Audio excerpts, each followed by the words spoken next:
Welcome to Blue Monday from the Blue Room. It's just me and Rodger bringing you the misery this Monday. We'll get straight into it, Rog. Yesterday, it was another pathetic display, wasn't it? I think that's probably as good a chance as we're going to get of beating United at home because they were dreadful. Let's make no bones about it. But again, Everton just completely flapped it, didn't they?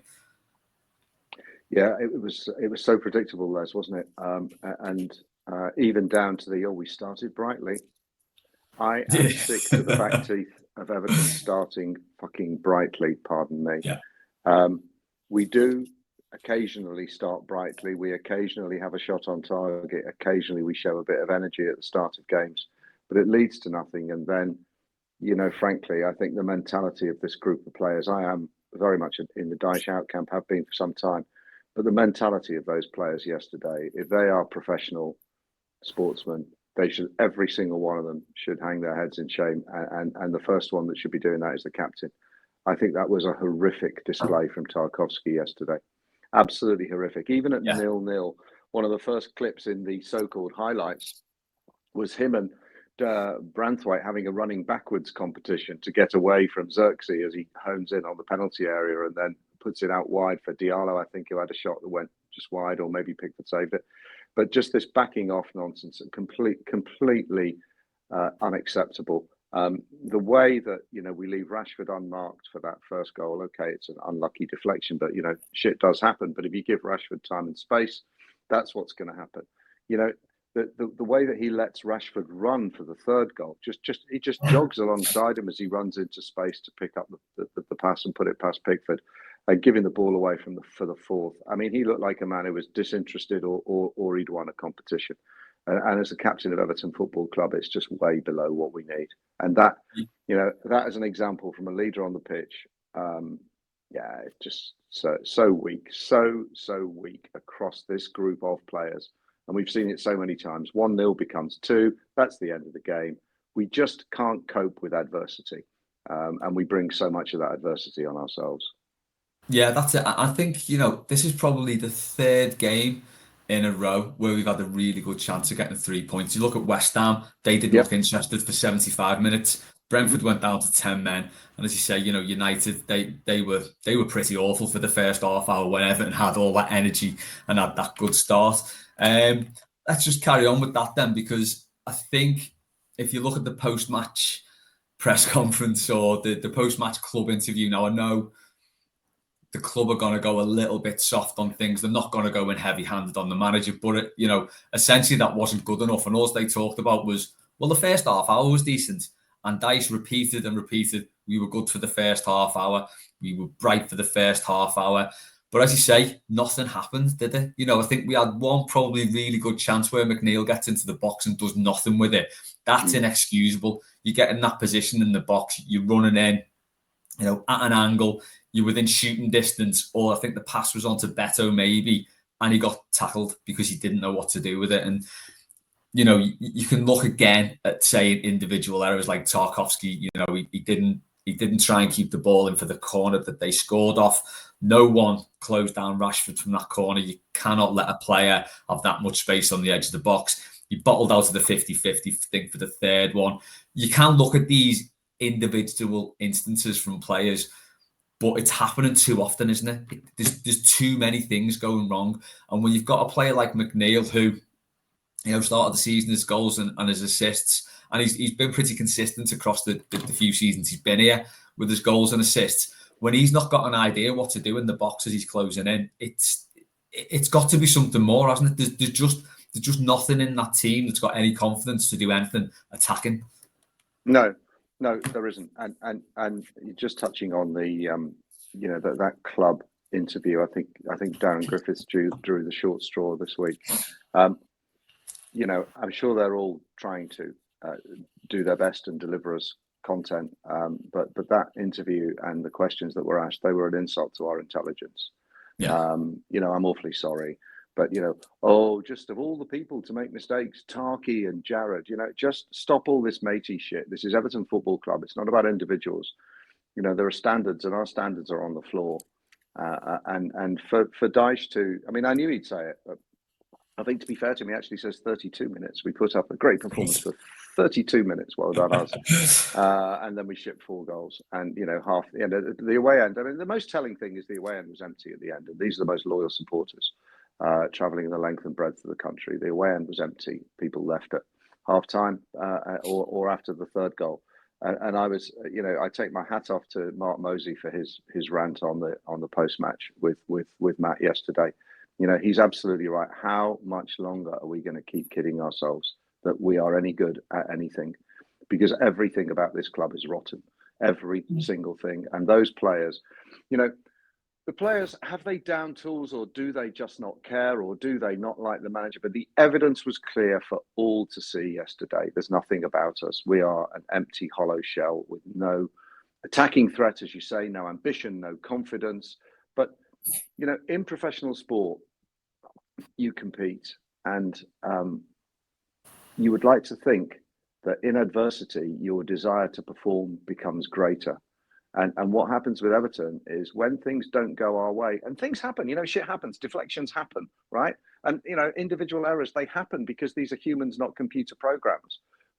But you have to react, and you have to want to compete, and you have to want to make up for it. And I saw absolutely none of that yesterday, none of it. No motivation to respond in adversity. Okay, we'd had a good 20, 25 minutes. United are a team that Ipswich, should have beaten in the previous game. Come on, they're there for the taking. And okay, we've conceded early, but let's get up the other end and let's show them what we can do. The reality is what we can do is sweet FA. But the mentality, I just keep coming back to that. I'm sorry. We face Wolves. I mean, whatever happens there.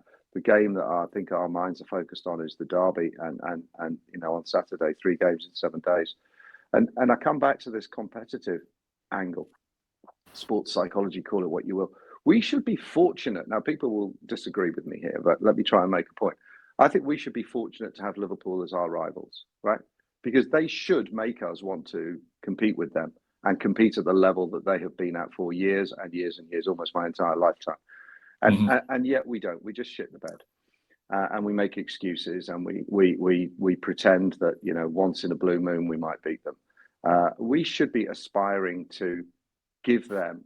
They should be setting the standard for us to reach out after, and instead we just collapse into mediocrity and even worse than that. And I'm absolutely lost at this moment in time, because there's no joy in watching Everton. It's a largely pointless experience. And what has to happen is there has to be a change. And I've mentioned to a couple of people, I think I mentioned last week, that somebody like Michael Carrick is a manager we could and should be going for, or indeed David Moyes in an interim role. And the price of this inertia that the club faces, or that the club seems to have manufactured, because wouldn't you know, no one can make a bloody decision whilst the house is on fire. No one could call the fire brigade, which is bullshit. Yeah. I read today that West Ham are going to go after Michael Carrick. I mean, that's the price. That's the price of inertia, because we'll be left with the bottom of the barrel. And we may as well keep Dyche in. Or you don't want to bring a new manager in before the derby? Why not? It's a free hit. No one expects anything because the standards are so low. But something has to change. And those players are not performing. The manager hasn't got a clue. His stats, I think, you're very much a Mike Walker. He's your specialist subject on Mastermind, and I think Dyche is giving Walker a run for his money now, isn't he? He is, yeah. There's been a few people posting some stats, and he's been knocking Mike Walker's records for 6 now for a while. Just let me dig them out. I think his win percentage is now below 30. I think he's 29% win percentage now. And that's what, approaching 70 games, is it, or something? Or 60 odd, 68 games, yeah. I think. Yeah. So it's like 69 games, the unfortunate 69 games. But it's not like he's come in, had 20 games with not his team, and his win percentage is down, because any manager can struggle to sort of get it right in the first instance. But he's been in for this, is coming up for 2 full seasons effectively over the time span.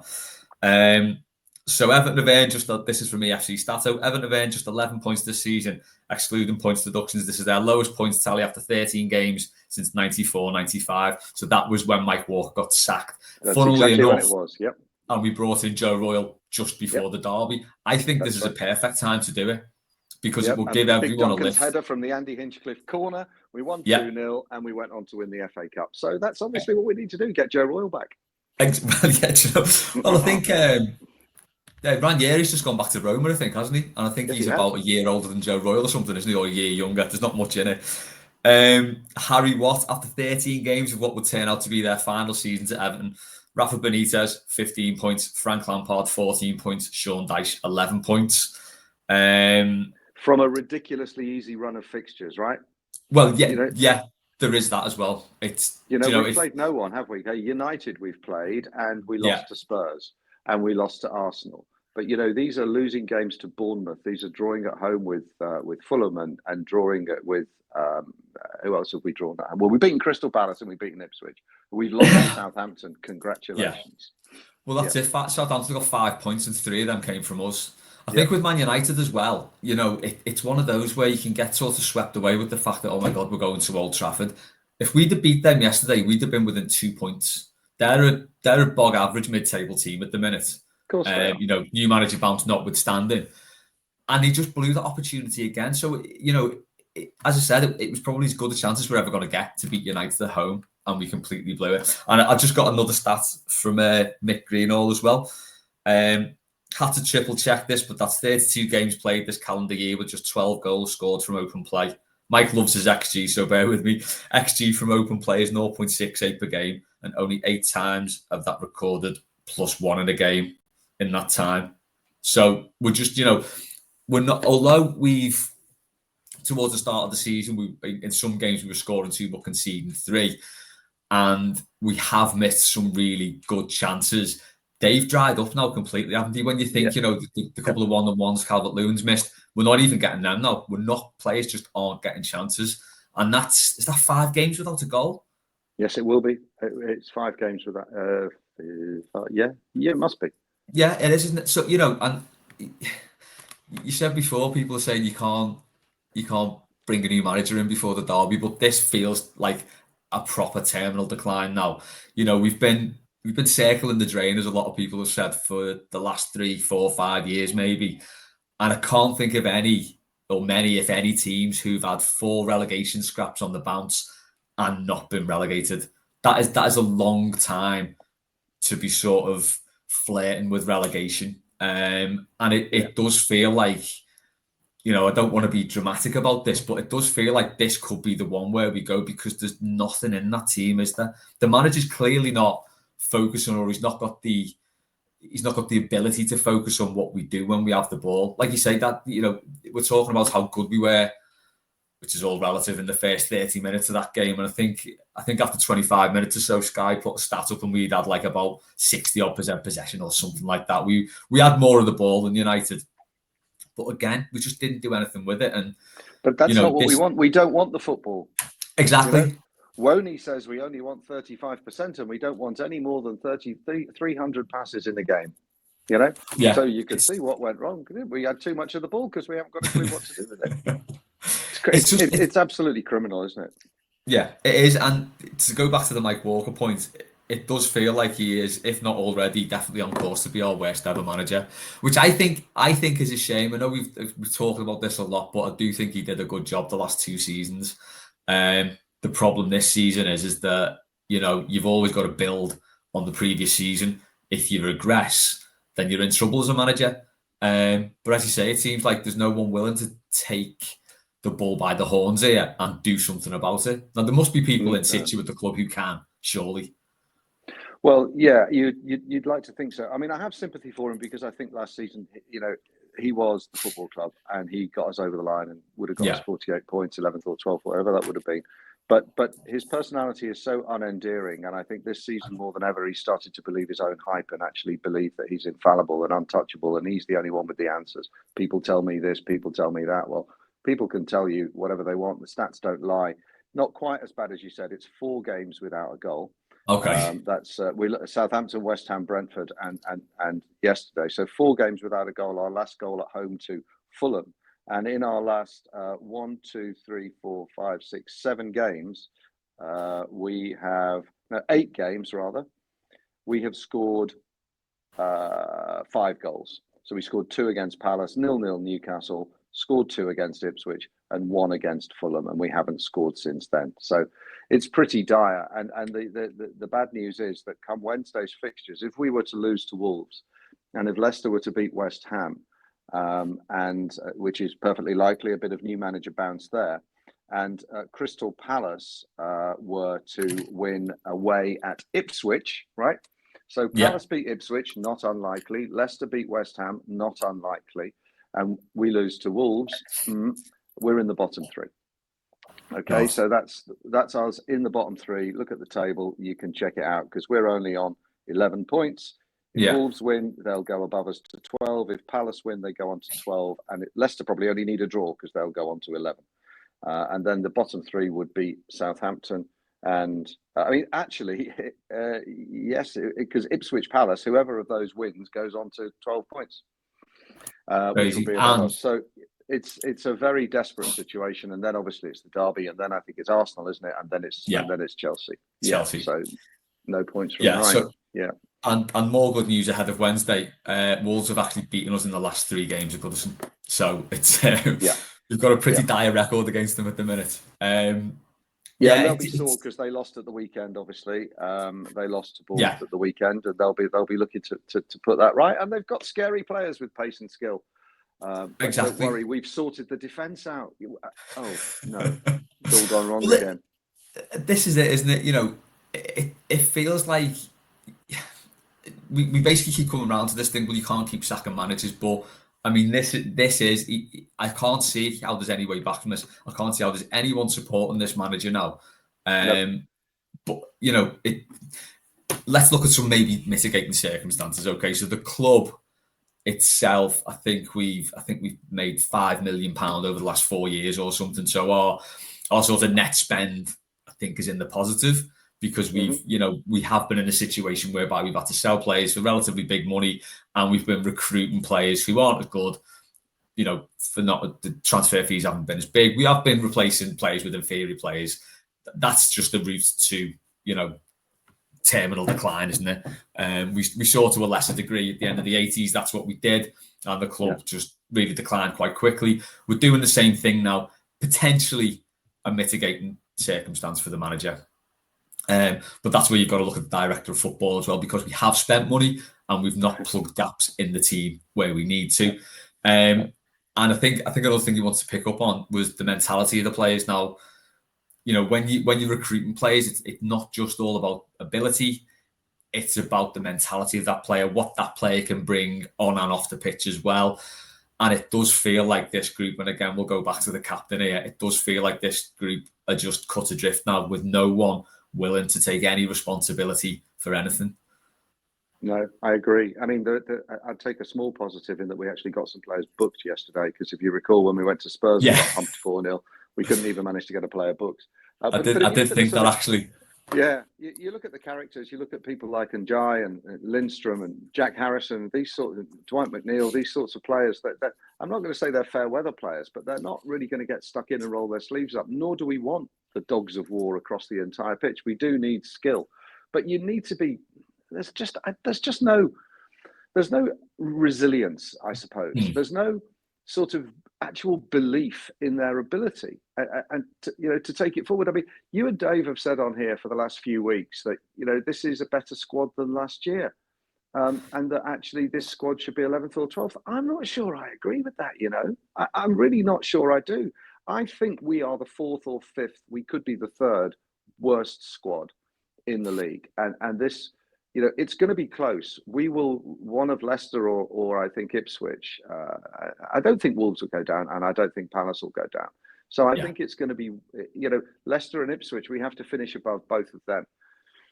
Now, who knows what Van Nistelrooy will do, and who knows whether Ipswich can keep accumulating points and win a few games and take people by surprise. So there's no God-given right. I don't think this squad is a 12th, 13th squad. I think it's shit. I think it's really poor. I think you're right. I'm reassessing that assessment I gave of the club, and I'm looking at Ilman and Dyche now as well, and I'm starting to feel a little bit down on him. I feel so sorry for him, though. What's he supposed to do? But I look at him and I think he's got no one's on his wavelength. I don't know what's he supposed to do. there is that, but I'm just wondering, is he any better than Damari Gray at this point? It's like, No. He's the same player. I think he's the yeah, same player, perhaps with a little bit more dribbling ability. But Damari Gray's got a better shot on him. Yeah, they're one and the same, aren't they? I mean, it's yeah, just like Lindstrom and Harrison are one and the same. And this is the criticism. This is, I think in terms of your mitigations, they're fair, but you've then got a finger has to point back to the director of football. Because the mm, reason Dyche is making like for like substitutions is that Lindstrom is Jack Harrison in disguise. You know, so they're just like for like. We bring like for like players on because we've got this rigid system that we have to play supposedly, and Thelwell hasn't. There's no variety. There's no, mix it up and play a slightly different formation. So they are like for like subs. He brings on a fullback for a full, brings Patterson on, and bringing on Jake O'Brien at 4-0 at Old Trafford. Just run that by me again. What's the point of yeah. that? Well, Well, there's just in another, case he gets injured, I mean, what's the point? yeah. So there's another thing as well. Choosing Betto to play in this game, so Uh, it seems to be a bit of a theme. So another one from Twitter. Aaron Barton said today's match is Beto's 10th start in the Premier League for Everton. 5 of his last 6 starts in the competition have been against Man City, Man United, Man City home, United away, Newcastle away, Chelsea away, United away. So it feels like Beto's a little bit of a sacrificial lamb there, doesn't it? yeah, He's throwing him into these really, really tough games. Now, don't get me wrong, I don't think Beto's a particularly good footballer, but it does seem quite unfair to keep throwing him into these what are potentially much tougher games, and then to throw Jake O'Brien on, at 4-0 when the team is absolutely on its arse, and you're saying this player isn't ready to play. Well, what's that going to do for his confidence? We could absolutely quite right. easily been looking down 6, 7 goals conceded there. So it's decisions like that from the manager as well, which are just thoroughly bizarre, and they don't seem to be in the best interests of anybody at all. No, no. I mean, making five, you go 4-0 down, you make 5 subs. I mean, I'm sorry. Come on, we're 4-0 down. You haven't seen the writing on the wall, and you don't make a sub until we're 4-0 down, and then you make 5. Yeah, That's just.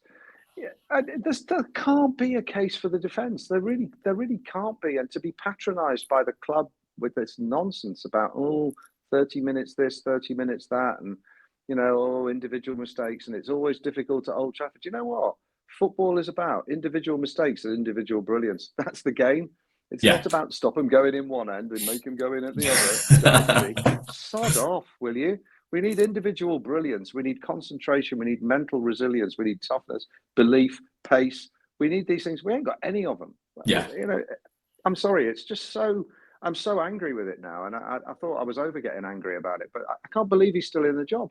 And they're not going to sack him on Tuesday, so they have to sack him on Monday, which is today. No one's going to do it. What's Colin Chong going to call him in and have a nice chat with him and say, "No, come on. Do you think we could?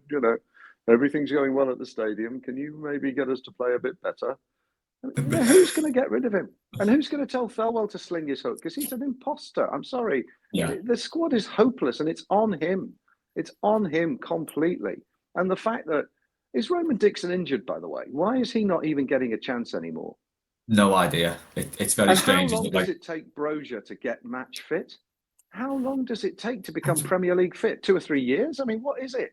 yeah. Fuck's So, sake! Couldn't he have come on and played 20 minutes yesterday? well, you think What's so? the He's played. difference? He's played 2 games now for the under 21s, I think, or one at least, hasn't he? I think Yeah, he's played two yeah, games now. So it's like he your has. Yeah, fitness, your failed match to fitness is. score, of course. Yeah, Yeah, well, yeah, obviously, because you can't have a striker that scores goals. But he might be crap. We don't know, but it's another option, and it's trying something different. Like you said, he makes a lot of like for like substitutions, but I'd argue that Bros is not like Calvert-Lewin or Betto, so that's another option. But he just refuses to use it. I think as well to pick up on the mentality of the players, I just want to look at there's that clip of Dwight McNeil having a laugh with Marcus Rashford at 4-0 down, sort of talking behind his hand and laughing about something. Now, having played football, if you do know players on the opposition or if you don't, you do have a laugh with them at times, no matter how the game's going. yeah. Because you just like you said, we're human. You could be talking about something completely different while the game stopped. I don't know the context of this completely, but it doesn't look good, does it? And it does look like you say, we did have a few players booked yesterday, but everyone should be angry on that pitch, and no one should be having a laugh with the opposition players.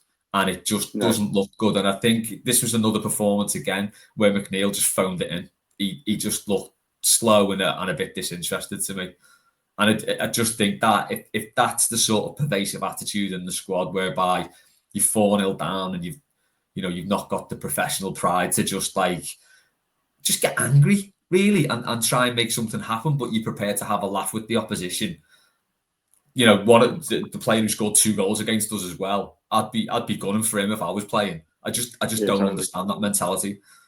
No, the new Anthony Martial, Joshua Yeah. Zirkzee. Yeah. Well, we needed one, didn't we? After he moved, we did. It's inexcusable. It's insulting to the fan base that you think. But we never cease to find new ways of shooting ourselves in the foot. Get the tactics wrong, team selection wrong, and okay, a few dodgy deflections, but then having a laugh with the opposition at 4-0 down, and then chatting shit in the press conference. I mean, we are not fools, and that's probably why I'm angry, because I think this fan base is being taken for idiots and it's being abused by the club. The only thing the club's got right recently is the pricing of Bramley Moore, which I thought was very good and very decent. yeah. Quite affordable. Well, not affordable. I mean, do you know what I mean? I thought it might be a bit higher. I thought they might have taken the piss a bit on the. Thought there might have been a season ticket over £1,000 outside of the hospitality. So I think they've got that right. But everything else about this football club is an accident. It's not waiting to happen. It's happening before our very eyes. And I don't know. I don't know where we go now. Yeah, I think relatively speaking, I think they have got the pricing spot on. Overall, football's so expensive, but I think in the scheme of things, and given the context of the new ground, I think the pricing's pretty good. I think my season ticket's going to be about £60 more a season, something like that. It's negligible in the scheme of it, but yeah, that's the only thing that's going right, and it does feel it's so frustrating, because I thought last season we kind of got past this whole the club is rotten from the core. I thought maybe we've got a basis of something to build on here.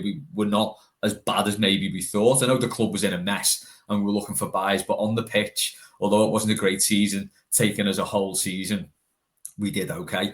But it has just sort of, it's plummeted to that level again where we don't like the manager, we don't like the players, they don't seem to like playing for Everton. No one seems to like anyone about the club, and it's a really, really dangerous situation to be in now, because it does feel like we're hitting that stage of apathy again. We've got a manager who, pretty much like Sam Allardyce, probably not that bothered about getting beat 4-0 at United, the way Allardyce wasn't really bothered about getting beat 4-0 at Spurs, because he probably expected it.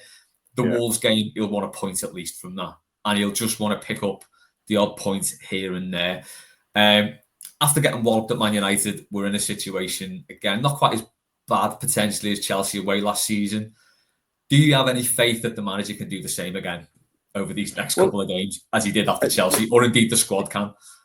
The short answer is no, but let me just come back to your point about something to build on. I think you're quite right. At the end of last season, there was something to build on, because we had a good defence. We had Branthwaite and Tarkowski, Keane, and we brought in Jake O'Brien for competition. We lost Onana, but there was something to build on. We've replaced him. Irabunum showed a bit of something about himself. I know Garner's been injured and Irabunum's now injured. We bring in Mangala. We're not playing Mangala. We've got Ndiaye for a bit of creativity up front. So there's something to build on if you keep those foundations and a decent defence, right? So that's what Sean Dyche does, right? That's what Sean Dyche does. Here's a bit from the Eye today. Everton defended appallingly, collectively and individual, for a period of at least 30 minutes, and their manager is supposed to be an organiser of defences. And so that's where it's gone wrong, because those first few games where we shipped goals, those foundations are shot to pieces, right? Yeah. So now we go back to, keep it tight at the back, and now we can't score. And now all of a sudden we're leaking goals again, and we still can't score, so we're getting battered. But there was something to build on if the manager was up to it. And if he was able to develop players and get the best out of players and show a little bit of tactical creativity, imagination, get Ndiaye, try him in different positions, whether he's 10, whether he's on the left, whether he's on the right. McNeil likewise, use Lindstrom in a different way, get Mangala in the middle of the pitch, put in his foot on the ball and be in a bit of Andre Gomez type character, and let Gana Gay do the breaking up of play and the winning back of possession. And yes, we're a bit exposed at left back, but maybe you switch Ashley Young over there and you put Nathan Patterson at right back, and if Seamus is still out, and maybe you give Roman Dixon a go.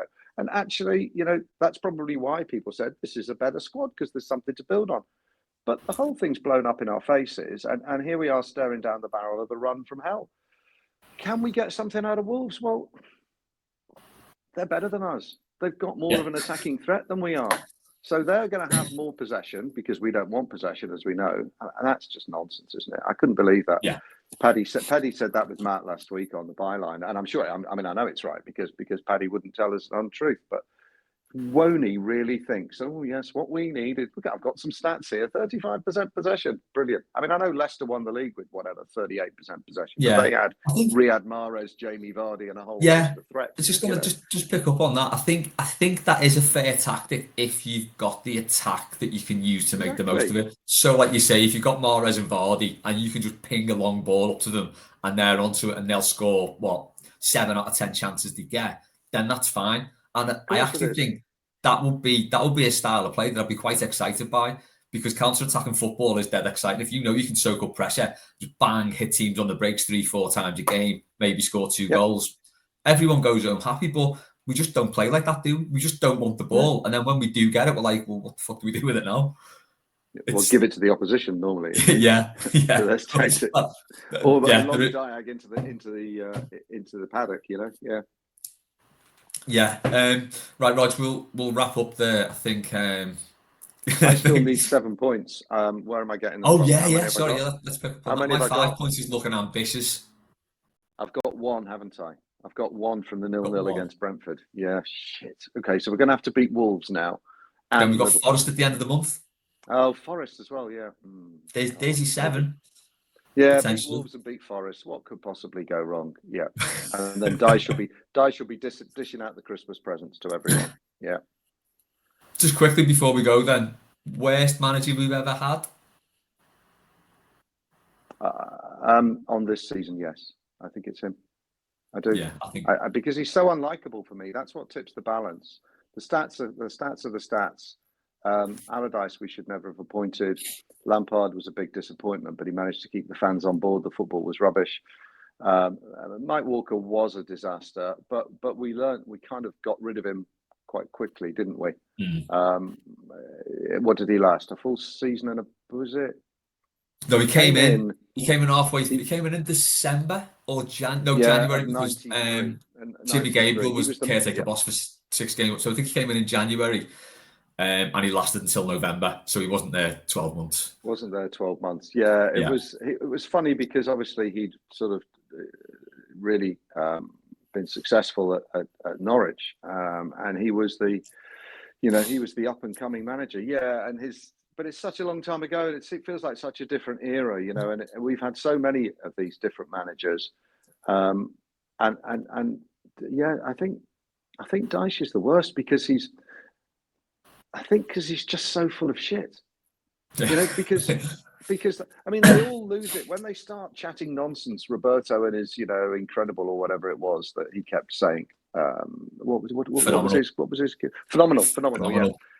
And Rafa was chatting nonsense, and Lampard was away with the fairies. But Dyche sort of says these things with conviction, like he said we didn't collapse yesterday. Of course we did. What are you talking about, man? We collapsed. We lost 4-0. We conceded a goal. We had the kickoff in the second half, and we conceded a goal in 30 odd seconds. Is that not collapsing? So I think I think he's the worst, but I don't think he'll go, and therefore we continue to struggle. We need to beat Wolves. Oh God, we need to beat Wolves. Anything but a win, but must-win games. We bottle them. So sorry, if you're looking for positivity, you've tuned into the wrong channel. No, Roger, I don't think anyone's under any illusions of getting any positivity from us today. Yeah, I think you're right. I think based on the fact that we did have a decent season overall last season, and as we said, that was something to build on, and he's not. It's completely collapsed. And yeah, as you say, the way he speaks at demeanour, I do think he's shaping up to be the worst manager ever. And like you said, Moyes is out there, Carrick's out there. Potentially, the options are there for us to, Thomas Frank even maybe wouldn't want the job now, but that's the question. At least, who knows? I think there are options out there, and I don't think the club's going to take it. And I do think we're in real trouble now. That's been Blue Monday this week. Sorry if it's just made your Monday a little bit more blue, but there are very, very few positives. There are no positives I don't think we can draw on. If you're listening on YouTube, let us know what you think in the comments. Leave us a like if you like it, or a dislike if you don't like it. And subscribe and leave us a review and stuff if wherever you get your podcast. That would be great. Thanks to Rodger. That's been Blue Monday. We'll catch up later in the week. Up the toffees, I guess.